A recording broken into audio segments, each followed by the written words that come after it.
Welcome back once again. This is AWBrawler for East Strange, and I'm bringing you another video for no reason whatsoever. Now, the topic this time is gonna just be about developers in general, and yes, that includes indie developers. And the game I'll be playing this time, I guess I'll just go with Smash Bros. Now, forewarning, I love the Smash Bros. Series. Does not necessarily mean I'm good at Smash Bros. So I may get my butt kicked every fight even. So just bear with me. I'm good, just not good at it.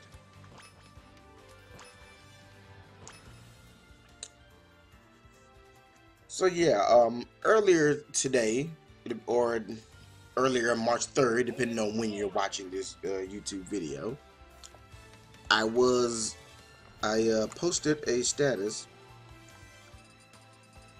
asking what do people think about indie developers, because I personally said that I believe indie developers are actually better than third parties right now.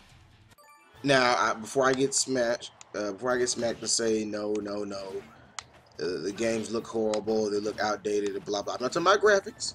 I'm talking about as far as imagination goes, as far as innovation, as far as actual gameplay and realizing their concept goes.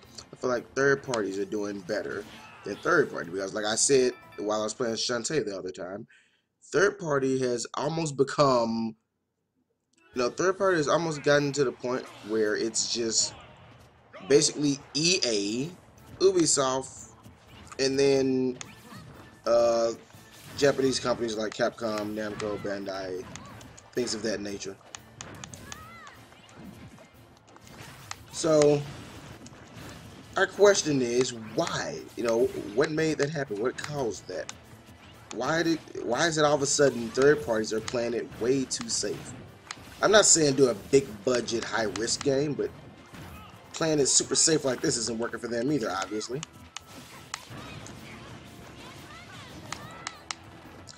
So, I mean, it's time to try something else. How many Call of Duties can we have? I mean, you look at something like, and then they're releasing these games like incomplete and putting patches. Like, what happened with Halo Master Chief Edition? That was supposed to be the game that made me buy an Xbox One, but it was a glitchy mess. Like, I'm not even sure what happened there. And you don't see this with any developers. And people, I would point out, Shovel Knight has no glitches, and they'll point out, well, it's 8-bit. Okay, what's your point? Wing of Medulla was 8-bit. Xanadu was 8-bit. All those Data East games were 8-bit, but they had glitches. You can have glitches in 8-bit games if you don't know what you're doing as far as programming goes. So that is not an excuse that, oh, it's 8-bit, so it doesn't have glitches. No, these other companies just they're not testing their games right. They're rushing them out and releasing them half-finished, knowingly half-finished, just so they can release a patch later. And indies just don't do that. I think, it's like I was saying earlier, I think indie developers are the way they are because they do what they do for the love of the game. They know they're not going to get paid like these big third-party companies who have all these AAA titles coming out. They do it because they love games and they want to make a game that maybe remind them of one of the games they played or a game they always wanted to make. Whereas most third parties are at the point where they're going bankrupt left and right now, so they're kind of forced to only make what the big wigs up top are telling them, make this, make this, make this, and oh my god, I won with y'all. So the big wigs up top are kind of just telling them, make this, make this, make this, and they have no choice but to listen.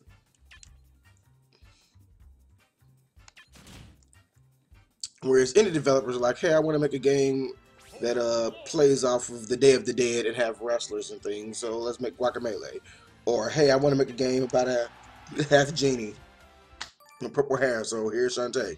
Or hey, I want to make a shooter, but I want to do it different and have it where you're in space. Okay, you have like Moon Chronicles, which technically is not a shooter. Even RPGs are done differently. It's like all the imagination that I loved about gaming, uh, pre PS3, 360, and Wii Gen. It's like all that imagination is with the indies now. Like if anyone can remember all the awesome games that were out during the PS1, PS2, Dreamcast. Well, no, Dreamcast technically is with the GameCube, but during the PS1, PS2, 64, Sega Saturn days,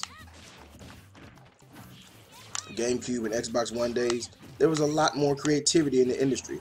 People weren't afraid of talking animals. Now it's like everything has to look super real. And that's why I say it's going to be a divide. I also point out there's going to be a divide going on. Because everything has to look either super real, which is going to be on the PS4 and the Xbox One, or it's going to be overly quirky and off-putting and be on the Wii U, like Wonderful 101. It looks a little overly quirky. I love that game, but I know it ran a lot of people off because it looks really quirky. You're playing this color-coordinated cosplayers as one of the boss characters called Wonder Red, and the rest of the squad on part of the game. People don't want that anymore. At some point it was just decided that it's no longer cool to be unapologetically Japanese like Nintendo has been for the longest. Like, am I the one who remembers at one point where it's like the Japanese developers would consider all the cool ones, be like, wow, this is weird and quirky and I don't understand, but it's awesome. Like Devil May Cry 3. It's one of the more weird, quirky Devil May Cry games. Awesome. Meanwhile, the new DMC, which just was overly westernized and didn't feel like DMC to me. There are people, granted they didn't play the other games in the series, there are people who play it and swear by it and think it's the best in the series. I'm like, this crap? Does that mean that the next Devil May Cry is going to be some other crap that I don't like because they're going to follow that because people actually liked it? Like, I don't understand exactly what's going on with these developers. Meanwhile, we have things like Anima Gate of Memories, which are coming from the indie developers, and like games like that, I want that level of creativity, that level of imagination back into the game industry, but we're not getting that. What we're getting is sequelitis, and it's funny because everyone talks and teased Nintendo about sequel, and I'm like, yes, they do have lots of Marios, lots of Zeldas, lots of Pokemon, but there was never a point where even Pokemon, which comes out probably more frequently than any other game they have, there was never even a point where Pokemon was coming out every year like what Call of Duty is doing now. And with all the sequelitis going on, everyone's saying, oh, sequel, Nintendo rehash. Look at the last E3 that we went by. If you look at the last E3 that we went past, even with two brand new consoles being shown off at E3, Xbox One and PS4, the Wii U still, well, not just the Wii U, but the 3DS as well. Like, Nintendo still showed off the most new games with 2 new consoles out. So I'm like, okay, everyone's screaming sequelitis, and the people that they accused of doing all the sequels were the main ones that were showing off other stuff that wasn't a sequel. Like, what is Splatoon a sequel of? What is Project Steam a sequel of? Xenoblade Chronicles, that's, you know, that one's a sequel, more or less, but there's only one before it. Miyamoto's 2 projects he showed off. And before anyone stumps me about Project Giant Robot, again, these were like really pre-beta builds, weren't even really made to play off of. It was just something to show the concept, the idea. I guarantee you the game is not going to look and play as clunky as Project Giant Robot does. In fact, it's probably going to look completely different. I'm actually waiting to see what that looks like next time we see it and what they make of it. Because if they do anything even remotely like what I have in mind, that should be pretty interesting.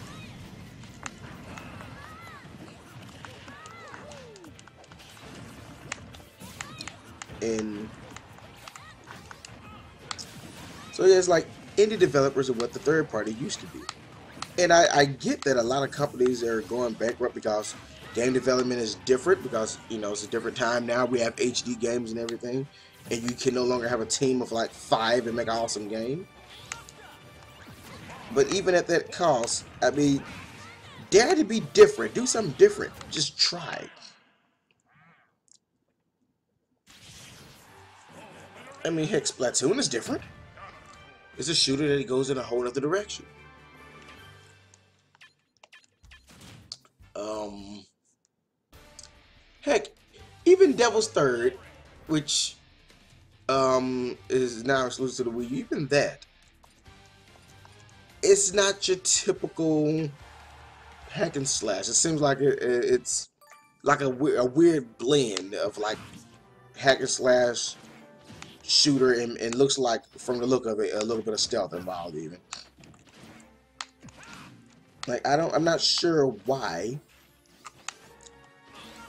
people are afraid to take risk now. It's like, again, like I was saying with Shantae, it's not just the gaming industry, it's like everything from movies to TV shows, everything is now in this edgy, urban, dark, gritty thing. And I'm like, wow. You know, when I was a kid, kids were not afraid to be a kid and say, I like Mario. Now you have kids, once they hit 10, I don't play that baby stuff. I'm like, it's Mario. It's not baby stuff. And there are some grown men who get their butt whooped by Mario.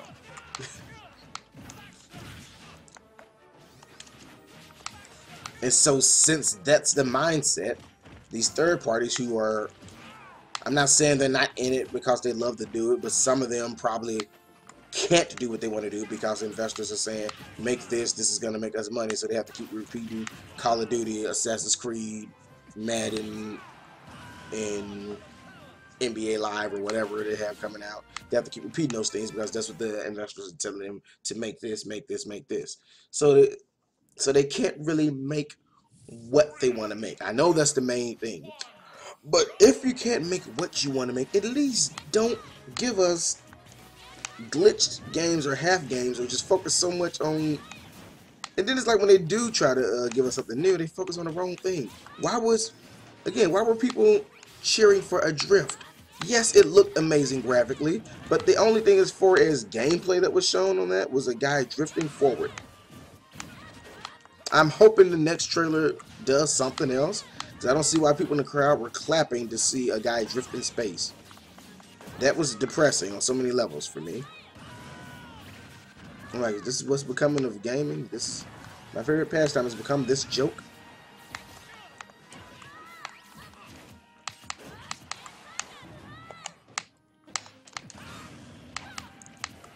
So, somewhere, somehow, third parties have to regain that spark.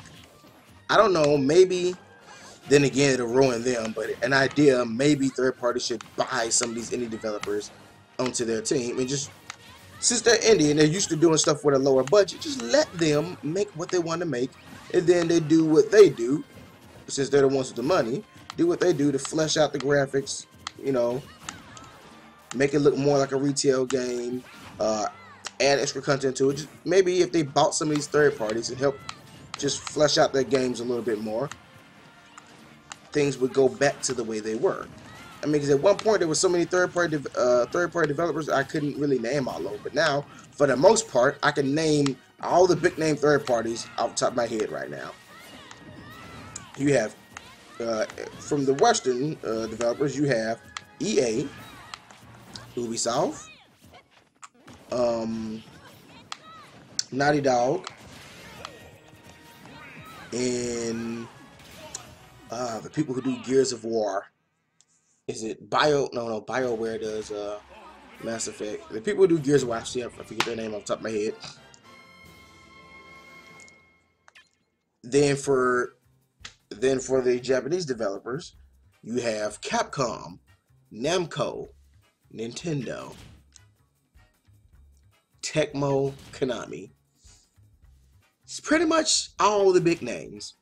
So everything that we're playing now is being made by one of those. Oh, Activision, of course. I'm looking at Skylanders and I forgot to say Activision. So since everything is coming from that small cluster of developers, that's why we have so much of the same old samey stuff going on. So maybe if we had more developers, like at one point developers were popping up out of nowhere, especially with the Wii Gen, developers were popping up out of nowhere just making games for the Wii. some of them actually made pretty good games and then vanished. Like the people who made Opuna, I know it's published by someone else, but the actual developers, they popped up out of nowhere, and then they just vanished. I think we're not gonna see random developers pop up like that anymore because again, development costs, and they're looking at that and they're probably going, "Oh, that's pricey. I want to make games," but no. If anything, you're gonna see those developers as indie developers. You're not gonna see actual new third parties pop up. And then you have some people who just hate indie games just for the fact that they're indie games. And I'm like, no, we should support these guys because in the coming days of gaming, what's going to happen is all these indie developers are eventually going to become the new big third parties. Eventually. Because eventually we're going to get tired of replaying the same stuff and we got to go to somebody. And guess who's already there with all these new awesome ideas that the third parties used to make because they're free to do what they want to? The indies. The independent developers. That's what we're going to go to.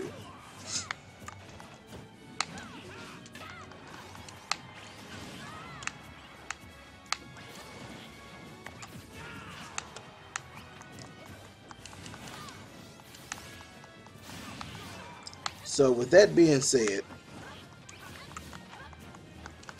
I'm gonna do my part and support all the best indie developers that there are out there. I'm not saying go and just buy crap just because it's an indie game. No, buy the ones you like, support them. That's what you have to do.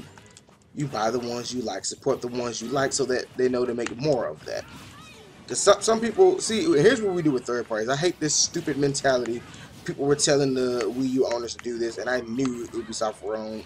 We're gonna do some dumbness, and they were telling them, "Hey, buy these gypped ports and support it, so they'll make more." No, you don't. If you don't agree with their tactics, don't support it, or they feel like they can get away with it and keep doing it. So for all these developers, even if it's a good game that you, well, no, if it's a good game, by all means buy it. But if it's a game that's clearly broken because they rushed it, don't buy it.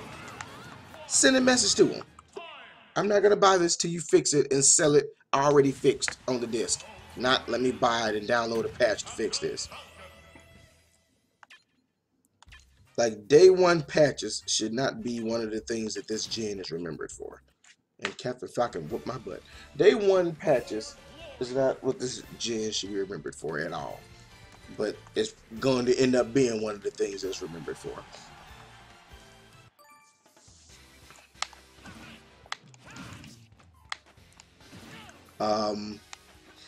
This gen also should not be remembered as the shooter gen. You know, every gen we have a new genre that blows up and becomes big. Last gen it was shooter. So far this gen looks like it's continuing that, but come on, don't do this. Don't do this to us developers. Stop with the shooters. Open world is becoming big, believe it or not. Open world games are becoming big. Look at the reception that Xenoblade is getting. Look at the reaction that the new Zelda is getting. Look at the reaction that games like Witcher is getting. People want open world games, not shooters. So here's hoping they make more shooters. I mean, more open world games, not more shooters. Wow, did I just say that?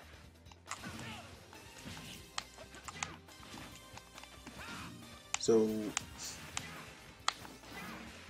now, with that being said about the developers, I also have one little closing remark on the whole thing before I close the video out, because I don't want it to get too long. I know once it goes to the 20 minutes bracket, people stop listening. One thing I want to point out that I thought was actually kind of funny, I said that I think it's funny that this year at E3, there is a good possibility. There's a good possibility that Nintendo will be the only ones, unless Kingdom Hearts is shown off, Nintendo is possibly going to be the only developer who shows off a game that has talking non-human characters. Be they animals, Napons from Xenoblade Chronicles, something that's not human. They're going to be the only ones who show off non-human characters.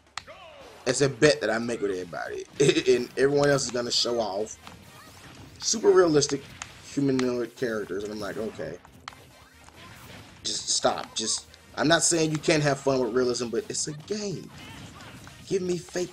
I like fakeism over realism. Fakeism is a little bit more fun. You know, it's not a word.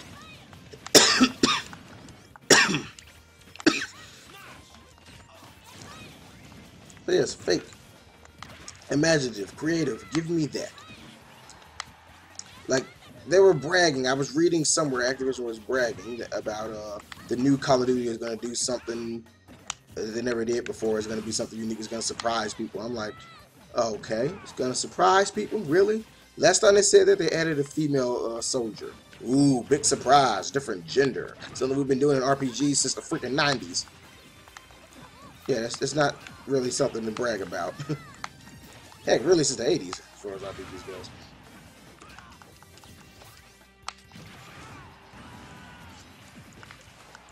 So it's kind of funny what they consider to be big deals and surprises these days. I'm like, really? Changing your gender is a big deal now. Having a female soldier.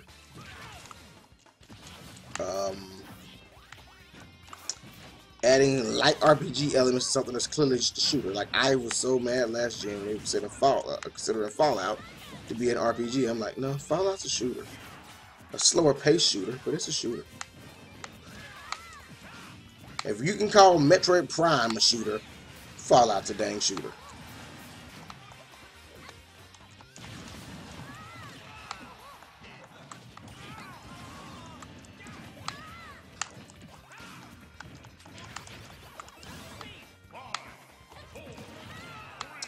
So until next time, this is AWBrawler from East Range saying be you, be true, be human.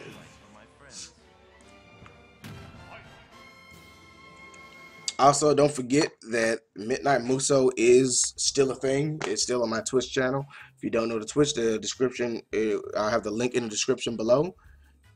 And I'll be sure to have that link to the description below. And that's every Thursday at midnight. It's Midnight Muso, where I play all the Muso games. If you're not quite sure what a Muso game is, basically all the Dynasty Warrior type games. So the games I'm going to be playing are going to be the Wii U Muso games. So you will be seeing Hyrule Warriors, Warriors of Orochi 3, and Ken's Rage 2. Also, I'm going to be adding in some of the Wii games as well.